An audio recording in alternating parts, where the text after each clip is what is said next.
Yo, is it just me or are these chapters coming out quicker? I ain't complaining though.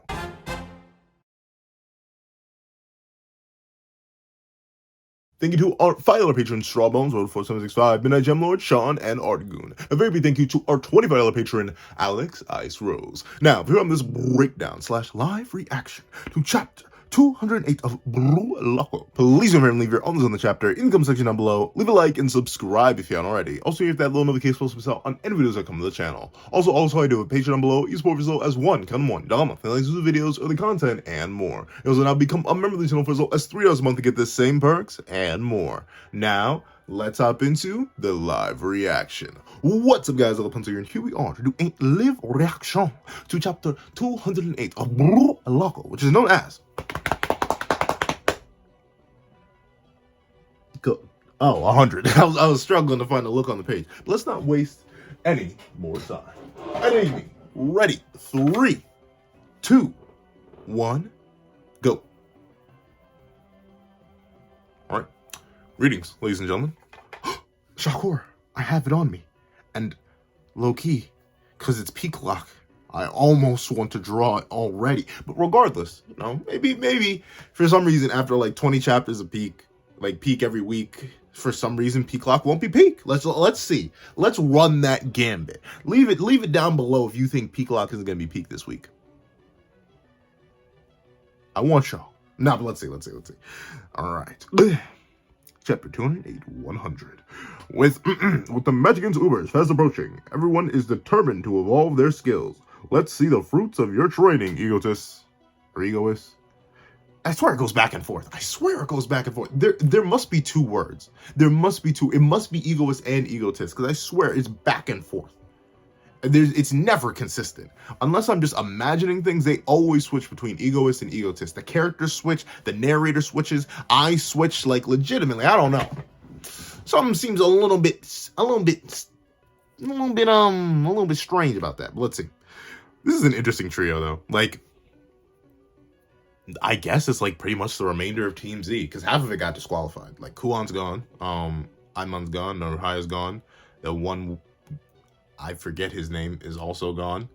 And then that's 4.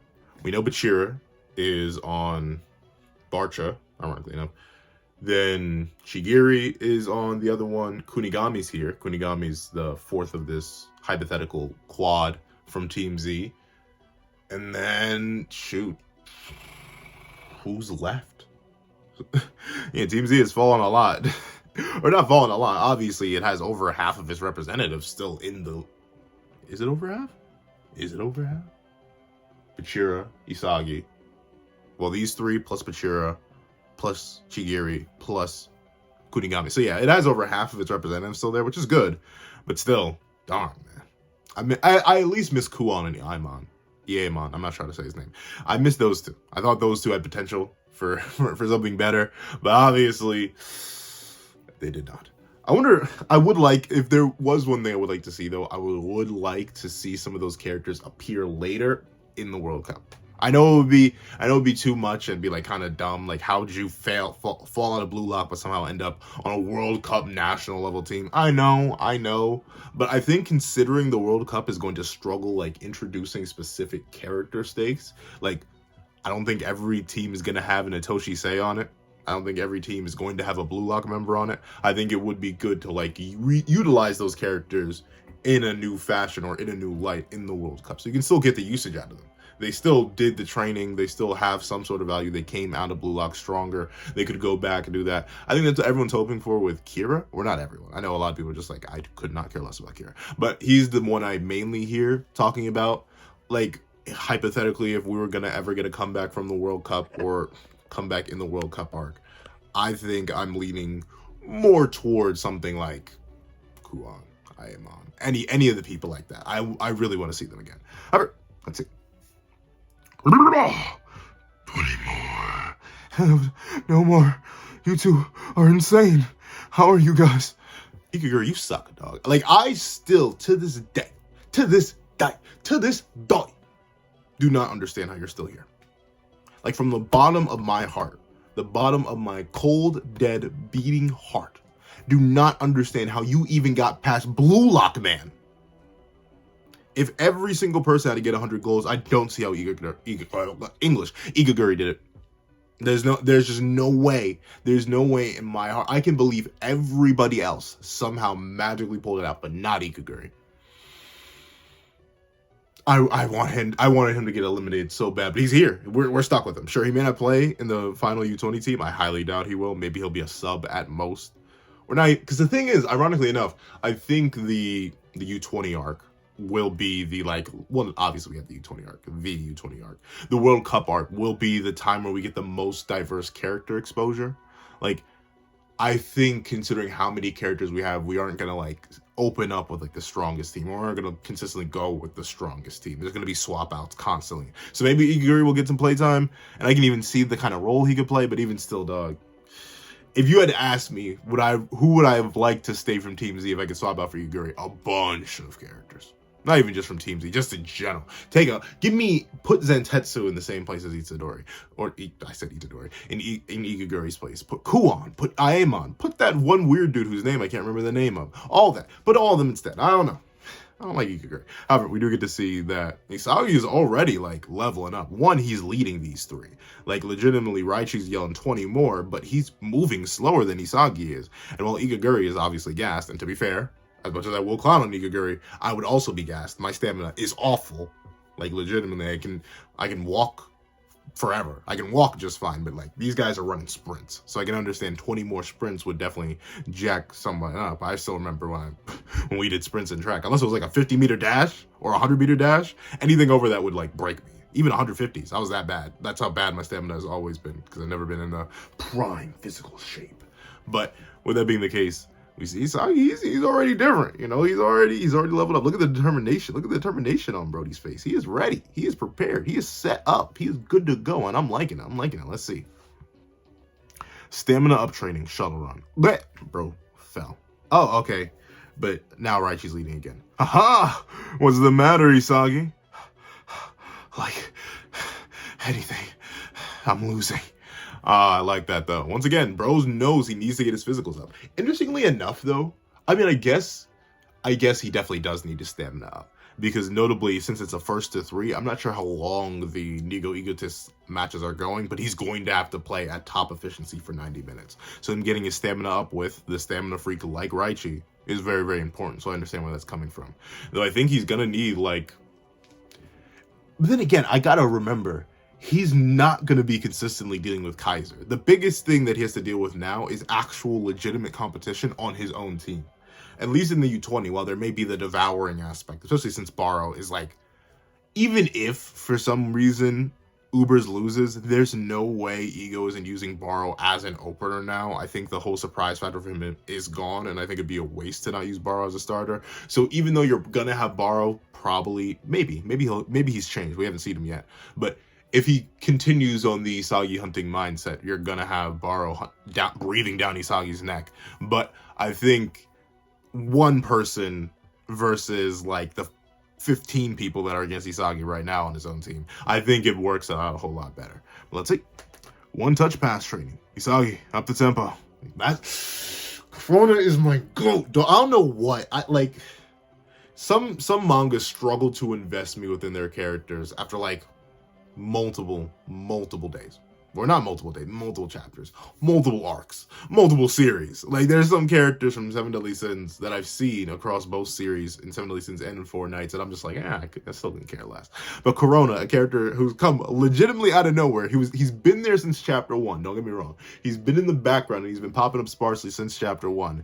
But for a character who's come out the clutch of nowhere, the fact that he's probably in my top 10 out of all Blue Lock characters is bonkers. And we have no idea about Brody. He's just cool. He's literally just cool.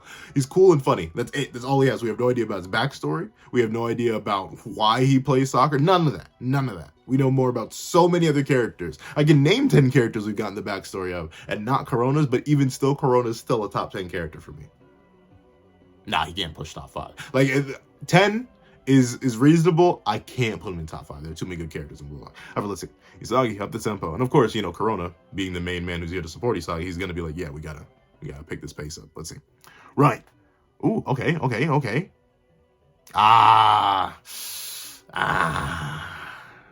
Isagi, my boy. You can't be missing like that. This is second selection tier stuff, Brody. You can't be missing like that. Sorry, my bad. The tempo can't... Wait, what? The tempo is fine. One more. Ah, okay. That's what Corona's saying. Off the ball training. Okay. Interesting. But that, I guess that's kind of physical stat. Like, when I think of physical stats, I think of it like your strength, your speed, your endurance, all the stuff like that. But I guess physical stats includes like how quick, and I guess this technically counts as speed, how quick you can send the ball back.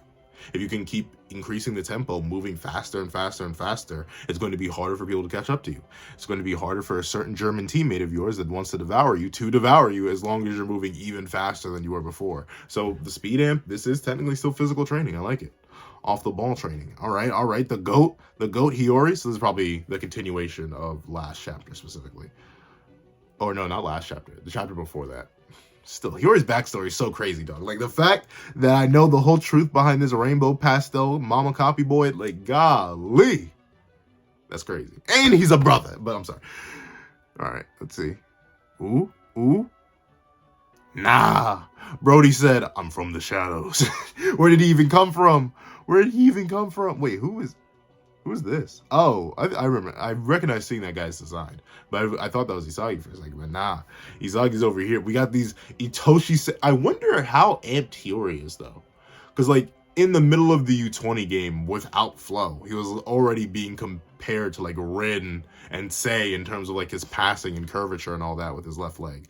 So I wonder, like, after a couple weeks of the Neo Egotist League, is he like even better? How much stronger is he again? Because we've seen the Neo Egotist League can definitely amp you drastically. Chigiri, Nagi, and Reo, and even Bachira are all perfect examples of how just a little bit of training, like the sparsest bit of, and Baro too, obviously, the little bit of training can send you a long way. So I really wonder, in terms of like skill, strength, speed, power, where does Hiyori stack up in comparison to his U20 self?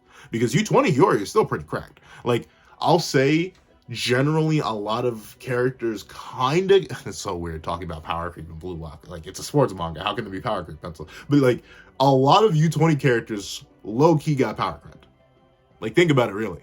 Think about the matchup that already existed between Isagi and Rin, to where they're already considering each other as rivals, and then put Metavision Isagi up against Rin. Sure, Rin is still physically better than him, but like in terms of field reading, in terms of ability, in terms of all that, Metavision Isagi blows him out of the water. Same thing with Sei, at least seemingly. Like Rin, I say Rin and Flow and like Sei and Flow are probably equal to Metavision Isagi. Metavision Isagi may even be better just because of how cracked he is. Like outplaying the original guy who taught him how to use Metavision. And obviously it's hinted at that Sei is his own version of Metavision, but we've seen that it can even be outplayed by people who don't have Metavision.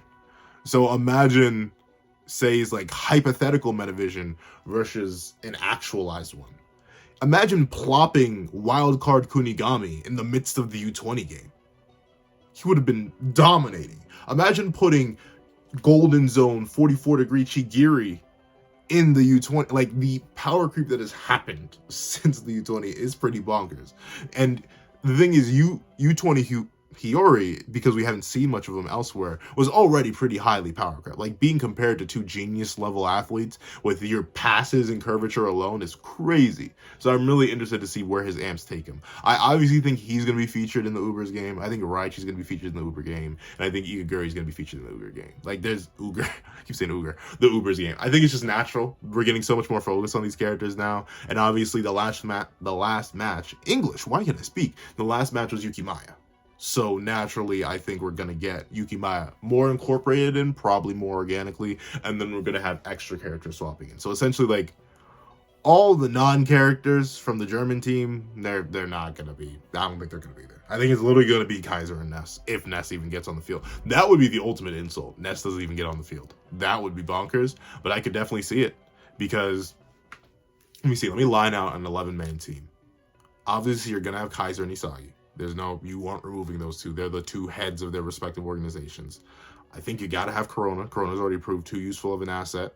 You got to have Gagamaru. Gagamaru's the GOAT goalie. You're gonna have to probably incorporate Yuki Maya, the 101 Emperor style, plus any support type stuff we can do, especially with the mix-up that he now has with his gyro shot, where he has sword screw and the base gyro shot. Then you have to deal with a 50-50. I think you're gonna have to include him. You're gonna have to include who else?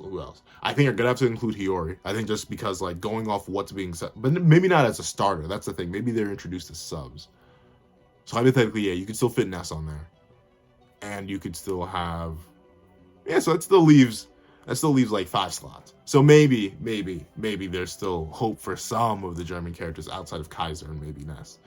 But still, I feel like we're definitely getting into a more blue lock centered team. And we still have like people from the U20 that haven't even been introduced yet or like played on the field yet. Like we have the speedy guy who's probably going to be needed for defense against Barrow, because we know the Ubers team has a really strong defensive wall. So there's probably going to be more defensive kick-ups with Barrow being Barrow, and they're going to be like, hey, you go in there, you stop him. Though he hasn't been mentioned yet, which why I'm a little hesitant on him coming in, but I wouldn't be shocked.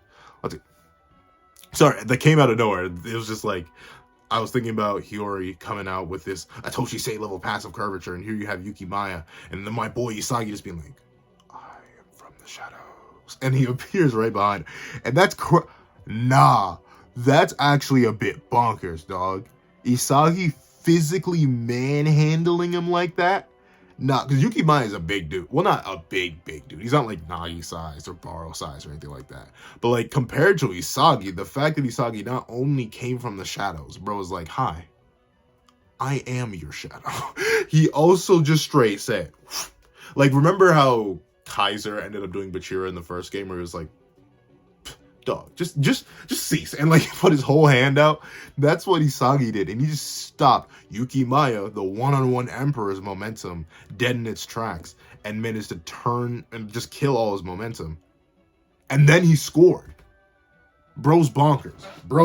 Like, he low-key, Isagi made, like, plop Isagi back in the U20 game right now, and he made just sweep. He made his sweep with all the tools he had there. No one really fighting against him. I don't know. Isagi may just be him. The next Modric may not be a falsehood. He may just be him, dog. Stopping you. I get it's just practice, so obviously there's not like the same level of intensity that would be in like an actual game. Who knows? Maybe a bloodlusted, rage-amped Yuki Maya would stomp Metavision Isagi. I'm going so deep into power scaling, too. I'm sorry, I can't help it. But still, it's pretty bonkers. And like, no, bro did that. He ran behind Yuki Maya, clapped his hand onto his shoulder, said, you stay here, leaped into the air, aimed and shot, all in like one motion. That's bonkers. Isagi's definitely leveled up. That's crazy. Darn, you got me. The way you shook me off was playing nasty. Yeah, that's what I like. I like my boy being despicable, disgusting. That's what I like to hear. Get your money up, Isagi. Get your money up. Quite literally, like, get a higher offer. Please. I want you to dethrone Nagi. Nagi being that high still, it itches at a weird, deep back of the brain part of me. I just don't like it. But regardless, amazing. I love the way Nomura draws Corona too. Like, one, Corona just has a really cool base design. The short braid plus the shark teeth plus the slit eyes. I don't know. I just like it. It's a very interesting aesthetic design for me. But also in all these chibi movies, it's just always just drawn so interestingly. Nomura just seems like, you ever been able to tell an artist is having fun? Or like someone enjoyed drawing a character? Like, I can attest to that. Like, I have comfort characters I just go and draw. It's literally my avatar. Like, I just draw my avatar all the time because he's so easy. I don't know, it's light work to do. So that guy with the pencil is pretty easy to draw, and I appreciate drawing him. And I feel like that's Corona for him. Like, just straight up, I just love drawing my little shark boy. But let's see. So he's crazy good. He's becoming more and more like a monster. That's what I like to hear. That's what I like to hear. That's my boy. Ironically enough, with the Buddha symbolism, or not Buddha symbolism, the Buddha references with Igaguri, wouldn't it be, not hilarious, but it'd be interesting if, like, we really had... Then again, Isagi's kind of been compared to the Buddha, right? Like, Yuki Maya even straight up gave us, like, the Journey to the West reference, where it's, like, dancing on the palm of his hand. Like, he was straight up viewing Isagi as this deific-like figure who had the whole universe figured out, which is metal. It's quite metal, don't get me wrong. I like that Isagi's this next level creature, don't get me wrong. I like that he's Timothy Herner, but still, it's kind of crazy. It's definitely just a little bit buku bonkers that Brody's become so goated, so powerful, so crazy that he's becoming like he's being compared to gods and monsters. Like what? What? That is crazy. I'm loving it. I'm loving it though. And Raichi's just mad because he's not that good, which is crazy to think about. It's super crazy to think about how far Isagi has come. This guy was because of how the whole like wing system worked. We don't know if he was actually the lowest rated player, but at least in his own wing, this guy was the second to worst lowest rated player, and now he's the fourth most valuable person in the entire organization. That's crazy. More valuable than like monsters like Yukimaya, monsters like Karasu, monsters and beasts like Hiyori. Like so many different characters of various levels and calibers already exist within Blue Lock, but Isagi has become such a monster, rising so far that he's where he's at, and I like that. Metavision. Isagi, you don't snitch on yourself. Rayo already low-key stole the tech, dog. Don't tell other people how to do it. You do not want everyone to power creep you. Because that's the thing, Isagi. Until you get them physicals up, and until you really master that protagonist, but then again, I guess it's not wired for everybody. Like, you're gonna need a certain kind of brain for Metavision. Rayo managed to just cop it, which is, admittedly, like, as much as I clown on Rayo, and I do thank y'all for the explanation of why y'all like Rayo, I appreciate that, thank you. But the one thing I will give Rayo, it was extremely metal that bro just through sheer like, I don't want to say luck, but like sheer instinct he probably just saw the way that Kaiser and Isagi were moving their heads as they played, and I was like, wait a second. He's like, hold on, wait a second. I can do that too. Hold on. And I think that is probably like the coolest implementation of the chameleon ability, pretty much, period. I don't know.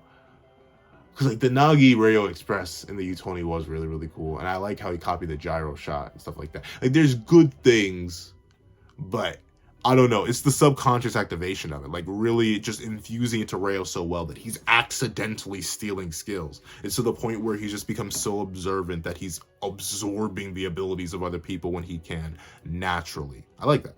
However, Metavision. Hold on. Your boy needs to take a sip. We're sponsored by water here at That Got the Pencil. Drink your water, folks. Try to get at least 8 cups a day. You got to flush the system out. Keep your body healthy.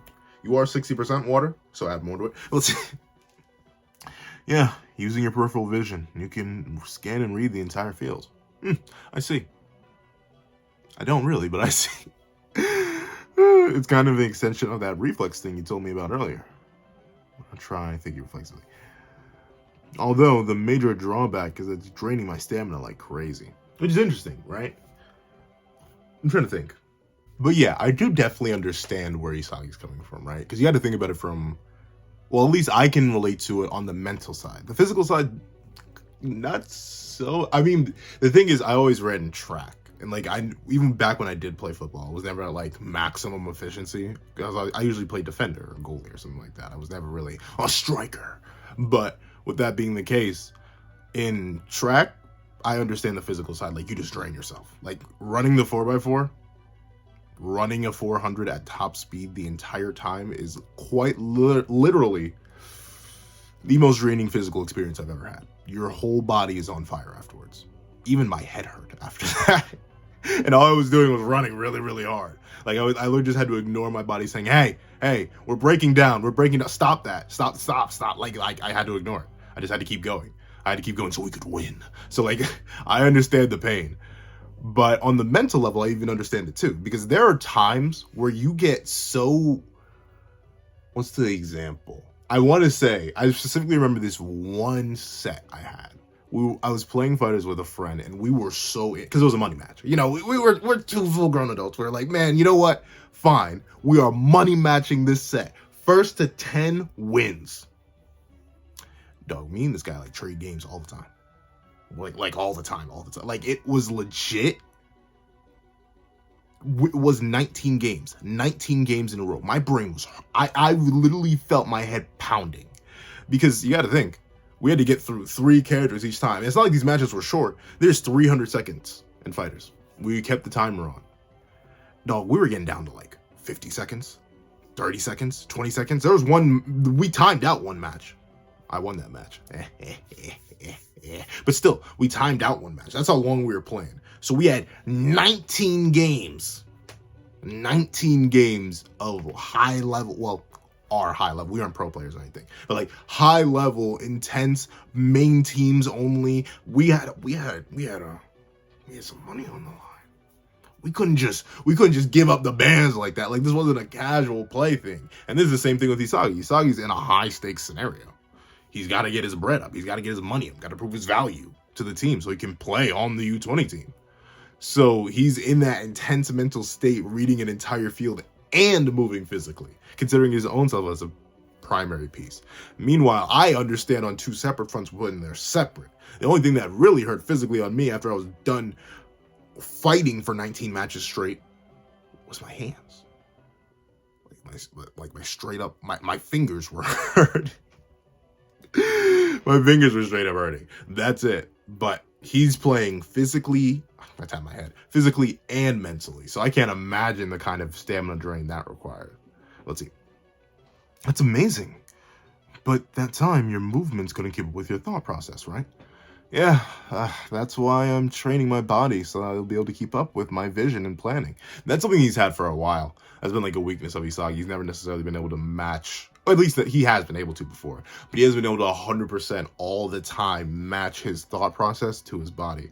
It's kind of like when you speak before you think. I should know. I speak before I think all the time. So I can definitely understand where Isagi's coming from, where it's just like, yeah, I have the specs. They just aren't. No, I have the mental specs. I have the software, but the hardware just isn't good enough. I need to improve the hardware. Let's see. From the outside looking in, looks like you evolved at an explosive rate. But from your perspective, you're just steadily leveling up. Every single weapon you have in your arsenal. Kind of a boring evolution. Oh no, kind of a boring evolution, isn't it? Yeah, but I think that's what growth is all about. But in that last match, Isagi, your playmaking and movements were off the charts. From the bench, it was as if you were manipulating every single player on the field. It's almost as if you were the Buddha having Sun Wukong dance in your hand. You were deific. Which is, like legitimately think about it. From an outsider looking in, like, we're in Isagi's head 99% of the time. The series is told from Isagi's perspective, except for very rare moments. So you gotta think about that. We saw it, and we think it was crazy, but he was constantly getting blocked and shut down, and Kaiser was in the way. But if you're an outsider looking in, you see this dude who was like he got one assist in the previous game, suddenly breaking ankles, sending people to the back room, stealing and blocking super shots from these insane godly tier players. Like, Isagi really did level up. From an outside perspective looking in, he was pretty monstrous. And that egocentrism. The fact that you were able to perfectly read everyone's mental state. No wonder Yuki felt as if you were a godlike game master on that last play. Controlling the field. Game master. Wait, that's the same. It's interesting. Because, like, I keep going back to video games. Just because it's the easiest analogy I think that can apply to a lot of people. I feel like I can kind of understand where Hiyori's coming from as a fellow gamer. But, like, you ever been playing a game against someone you're better than? And, like, definitively better than too. Like, when I introduced my one friend to fighters and they didn't know any idea what fighters was, you could literally just, like, tell everything we were going to do because you taught them everything. You taught them everything and they barely knew what they were doing in the first place. So I was, like, you were able to straight up read them, dodge them, abuse them. So you sit there and block their whole auto combo block string because they didn't know anything about a block or a string. Like, that stuff like that. It's interesting how Isagi doesn't necessarily see it like that. Like, at least in his perspective, he doesn't necessarily view himself as this. Well, he did, sort of. He did kind of have a godly high for a little bit. But in terms of, like, I am holier than thou, the superior game master who shall be respected by all those who fall beneath me. But he actually just sees it as, like, I was just doing my thing. But then again, that shows even with how much his ego has grown and developed, he still has a way to go with it. And two, that he's still humble, which is good. Wait, that's the same feeling I had when I first went up against Rin in the second selection. This It's crazy that that's the comparison we have to make. Like Metavision Isagi in terms of like overall playing ability, or well, not overall playing ability. I do think just play, because we gotta remember second selection Isagi was keeping up with Rin. Sure, he was using external people to keep up with Rin individually, but still, their brains were pretty much on the same playing field. As Rin even said, oh, so you finally know how to use those eyes of yours. So realistically, what Isagi is instilling in people right now is the same feeling. I still think Isagi right now with Metavision is not a much better, but a better player than Rin was in second selection. And I think is definitely more comparable to like Flow Rin and like Flow Say in comparison to their casual base states.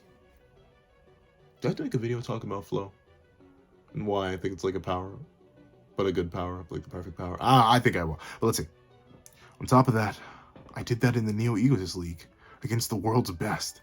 Dog, okay, remove these two. Remove the you played other people. Do something else. Show Chris Prince here. Show Chris Prince and Agi. Don't show these two guys. Who are these guys? I know Agi. Agi's goated. Agi's neat.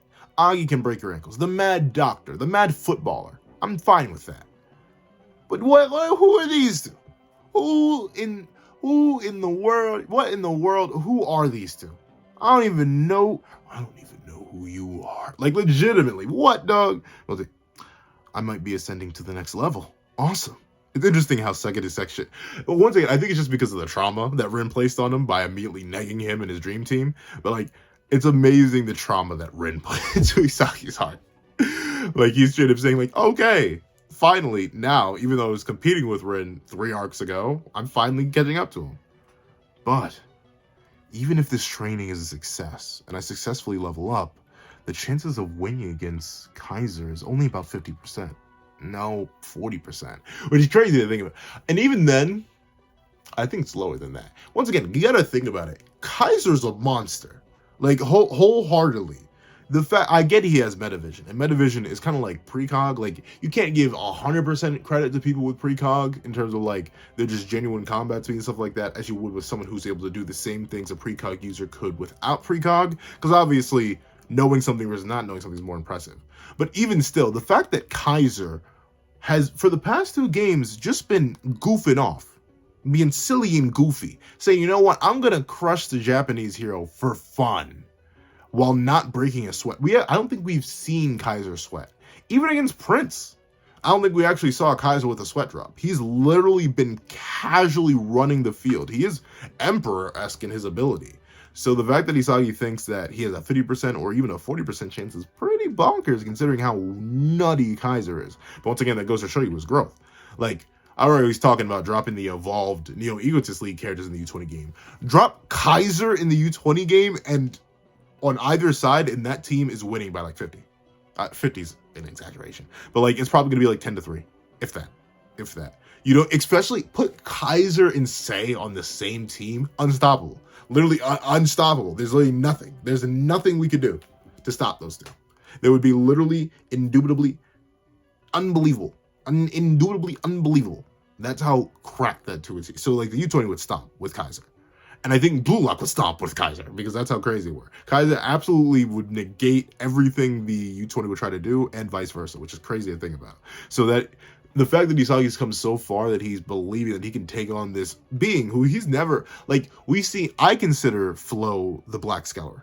I think every single time we've seen Flo, like the moment Flo is introduced, the first time we hear about it, is when Ego sees Isagi do the dash and make it go fast. And third selection, he's like, oh, buddy, you entered Flo. So I think the Flo is the Black Eyes, and we have seen Kaiser with the Black Eyes before, but it's only when he's using Kaiser Impact. So that's like a fraction of a second that he's been in Flo. He's never been, oh, well, he also used Flo to reach Isagi to block him when he first awakened Metavision. But even still, he's not sweating there. So we had never seen Kaiser actually pressed. So Isagi may be going on faulty information, homeboy, you know what I'm saying? But let's see. Wow, you can visualize that far ahead? And you're fine. If you can put up that much of a fight against Kaiser, you're just like me. He's like, dude, you are fighting the German prodigy, the Emperor blessed by the heavens, dog. The fact that you have any percentage chance of beating him is bonkers. But no, Isagi's like, no, it's not good enough. There's no point unless my chances of winning are 100%. Look at the fear in Iori's face. He's like, oh, sweet mother of mercy, this guy is nuts. But yeah, that's true. You got to think about it, right?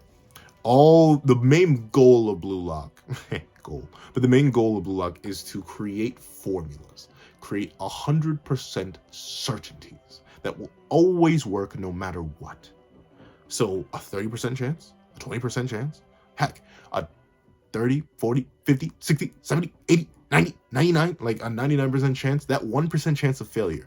As a Pokemon player myself, I can attest to it. If it's not 100%, it's missing. No matter what. Don't let Focus Blast fool you. Oh, 70%, it should hit more. It should hit about 70% of the time. It will miss 9 out of 10 times. It's called Focus Miss for a reason. I have missed numerous game-winning air slashes, and that has a 95% accuracy. So without that 100%, without that guarantee, it just ain't worth it. It's just not right, and it doesn't fit within Blue Lock ideal. So I understand why Isagi's so dedicated, and you can see his ego flaring up. That last game, I was only able to play freely because I had no one supporting me, but I won't be able to become the world's best player if I continue to do that. Even if I use Metavision to read everyone's egocentrism and play the perfect game, for me to score a goal with 100% certainty, I'm still one piece short. Bro has Metavision, egocentrism, direct shot, off the ball, behind the back. Bro is really building the kit right now.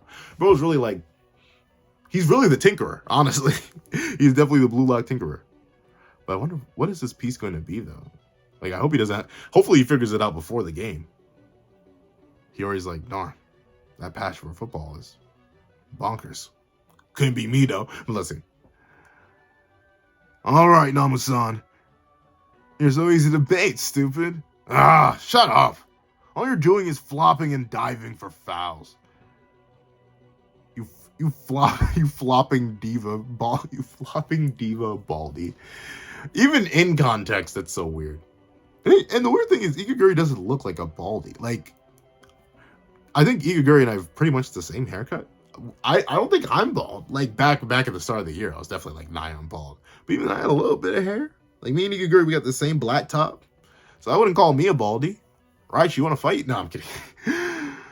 It's called... Wait, what? Malacia. It's called Malacia. I like that. Malacia. Not diving. Come on, Raiji. Accept the culture. Malacia. I really like that word. I don't know. I'm going to look that up and see if I could use that in common phrase. I like that. Malacia. But let's see. Now I've mastered the technique to draw fouls to anyone who dares challenge me from my right side. 100%. Okay. Why are you polishing your diving skills, idiot? Besides, with VAR? No ref is gonna buy all your acting. It's not acting. I just dramatically selecting the foul the minute there's contact. That's the very definition of acting. Yeah. But Brody thinking. He's thinking. He's becoming the thinker. He's breaking apart. What is happening here, Brody? You got an awakening from the foul man Ikaguri? Shut up. I'm going to become a player that can bait any ref into giving me a favorable call. I'll become so good that I'll even outsmart VAR. VAR is probably a reference I just don't get. It's probably something so simple. Please tell me what VAR is down below. Let's see. Huh? Wait a minute. This is my evolution. Cut it out. That's not going to help with my practice. All hell, Malacia. It may just be malice in Spanish. I don't know what. But shut up. Cutting Malacia. I'm sorry. Shut up. So idiotic. No, that's it. Look at the puzzle pieces on Brody. Huh? Wow. With this, it's perfect. Goal 100%. Yes, Isagi. That's the goal. Goal 100%. With this winning formula, I can destroy Kaiser. That's a bold claim, Brody. That's a bold claim, Brody. Though I do think, like, in the 4-game narrative progression, you're gonna have to have Kaiser lose as a striker this match so they can work together against Rin. And the whole... What is it called? The French team. because that team is too static. You cannot have Kaiser and Isagi playing games against each other when they need to take down Rin, Shido, Loki, Tokimatsu, Karasu, Zentetsu. Like, the squad is so stacked over there. And we don't even know what the secondary master will be like. Unlike the Bartra game, they could be like Agi. And Agi was kind of beastly. Sure, he didn't do anything, unfortunately. He failed. But still, he was pretty beastly. So I think you definitely have a monstrous team set up. So I think Isagi's going to have to beat him here. But still, that is crazy. Goal 100%. Huh? What are you? Thanks, Ikuguri. You're the best. No, he isn't, Isagi. He's the worst. But let's see. Huh? Did you hear about my Malacia? But let's see. Huh? What? Oh, no. He's going to try to steal my techniques. Isn't he? Definitely not. I mean, he may as well. If you need a foul, you need a foul. Like, honestly, it'd be good. It'd just be good to have that in the repertoire. Like, we're in this bad situation. Let me get a foul. I think it can work. Did he saw you leave? Yeah, he thought of some wild idea and took off. Seriously, what? Seriously, that guy. Is he gonna evolve even further? That freaking soccer idiot. Probably. I'm a bit envious. I also want to love football the way he does. See, that it's so... Imagine if we didn't have Yori's backstory and he said that line. It would just be like, oh, okay, you just don't like football that much, whatever. But now that we know, man, Yori may just be top 5. His backstory is probably top 1. Like, no lie, I think I like his backstory the most, which is crazy to think about, because it's only 1 chapter. Let's see. Oh man, I could definitely win with this. But for me to master this before the next match, it's impossible if I tackle this alone. The player who can help me utilize the new piece I just found, it's him. Imagine he went to Ness. Ooh! Bro is beefy. This Ichigo looking like he is beefy. Is he what is he squatting right now? Is he squatting? By the power invested in me. 225 times 2. 450 plus 45 for the ball. He's squatting 495 for reps? Kunigami, what are you doing? Kunigami, you beat him unless those are... You never listen to me until I don't need you to. But Kunigami, are you really squatting 45s? If those are 45s on each side, I think my math is correct. 45 for the bar, and then 4 plates on each total is 225, right? So maybe Kunigami is just him, bro. Maybe I need to wash my mouth. But golly, bro is a gainy. Yo, muscle freak. I need your help. What's the missing piece that was stumbled upon? How does asking Kunigami for advice help Isagi figure out his 100% golden formula? He looks so annoyed. Like, what are you doing here? All right. Oh no, it's another week of peak. The blade is being drawn. Shock horror. No, I'm sorry. I just find it so. But peak log is peak. That's why it's up there. It's not like I'm drawing the blade because peak log is peak and, whatever. I think it's so much. No, I'm kidding. The chapter is really, really good because, once again, it's a training chapter, which is always nice to see. I love seeing characters train. It's great to see Isagi leveling up all specific stats that he needs to level up in order to be useful. It's great to see him really analyze and break down Metavision and see how he can use it better. It's great to see him flexing on Yukimai. It's great to see all of this and him getting a new gold piece and finally working Kunigami into the plot properly instead of him just like lingering around and stealing goals. Of course I like it. Of course I'm loving it. So overall, really solid chapter. However, that's what I think. Please tell me what you guys think in the comment section down below. Thank you guys so much for watching. Remember to like, share, comment, and subscribe. And make sure that little notification bell to miss out on any videos that come to the channel. Also, I do have a Patreon down below. Useful result as one down below. Links to the videos, early content, and more. You also now become a member of the channel for as low as $3 a month to get the same perks and more. Now, thank you guys so much for watching once again, and I hope you guys have a wonderful day. This is that guy with the pencil. With a pencil. Writing off.